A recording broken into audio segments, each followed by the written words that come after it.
El tren encantado de Saracocha.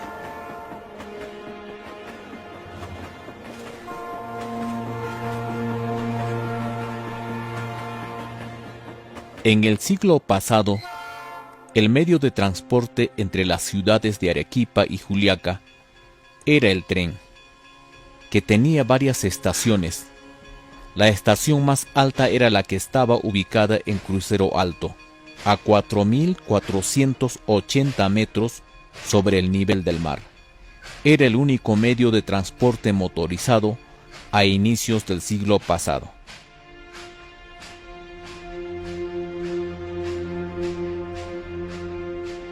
La laguna Saracocha se ubica en el distrito de Santa Lucía, de la región Puno. Cuando era niño, mi padre solía viajar a pie a un caserío llamado Lagunillas. En cierta ocasión, me llevó a pie a su caserío. Fue cuando pasamos por la exuberante laguna. Allí hay varias especies de aves nadando en sus aguas. Había una ave que graznaba en forma de risa.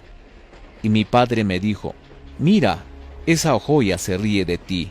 ¡Qué risa me da ese chiquillo!», dice. Comentó sonriente mi padre. Las ajoyas eran unas aves de plumaje negro que flotaban en las azuladas aguas del Saracocha.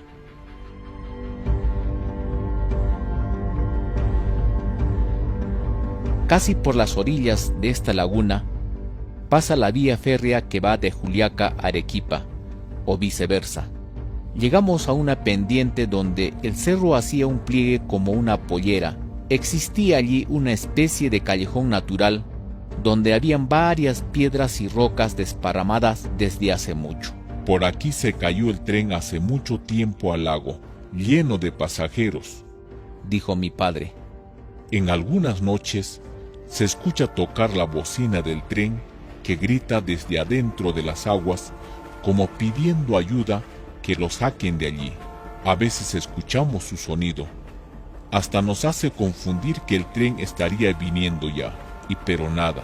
Entonces es el tren del lago, contó mi padre.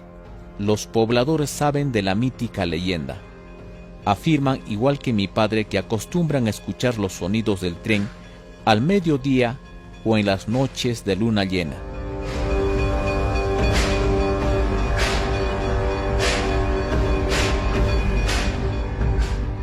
Sería quizás en la década de los 30, quizás 40, del pasado siglo, cuando los trenes funcionaban a vapor y que tenían estaciones seguidas para cambiar el agua. Sucede que un tren de pasajeros de ese entonces salió de Arequipa a eso de las 9 o 10 de la noche con rumbo a Juliaca, y debería de estar al día siguiente en Juliaca a esa hora de las 8 o 9 de la mañana, hora en que comúnmente llegaba todos los días el tren de pasajeros.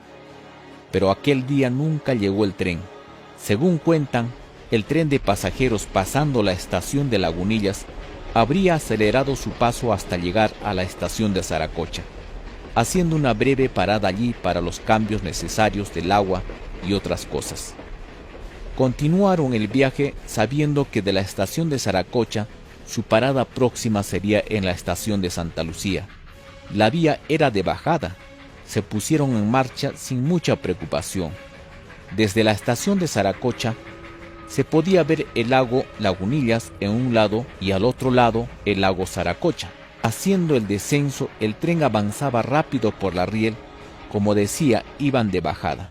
¿Cuál sería el encanto de aquella mala hora? El tren avanzaba más ligero, pero iba ingresando a una ciudad tan grande como Arequipa, llena de luces. Cuenta que uno de los maquinistas era una persona muy buena y muy creyente en Dios, que se dio cuenta por algún designio del destino que por allí no había ninguna ciudad de la magnitud que veían. Se persignó y gritó: «¡No es ciudad! ¡No es ciudad! ¡No es ciudad!». Su copiloto, que habría sido envuelto en el encanto, contestó: «Estamos llegando a Juliaca, no te preocupes». Pero el maquinista, que se diera cuenta, salió de la cabina de la locomotora, bajando por las escalerillas, y en plena marcha se lanzó al pajonal en medio de la oscuridad. Al llegar al suelo, veía cómo el tren sonando estruendosamente pasaba a su frente. Las luces de los vagones se reflejaban en la oscuridad. Ante su mirada atónita y espantada, el tren se perdió en las oscuras aguas del lago Saracocha, que aparentemente en aquel instante había un resplandor inexplicable que cuando dejó de sonar el tren se fue oscureciendo el lugar poco a poco. El maquinista del tren, después que quedara catatónico, no sé por cuánto tiempo, se levantó tembloroso y se puso a caminar muy lentamente hacia la estación de Saracocha, para comunicar por el telégrafo a la ciudad de Arequipa de la catástrofe que había ocurrido. Según la gente de entonces, dice la empresa habría traído a algunos especialistas para sacar el tren, pero la laguna es tan profunda que los buzos no pudieron llegar a alcanzar el fondo, por lo que nunca pudieron recuperar el tren ni a sus ocupantes.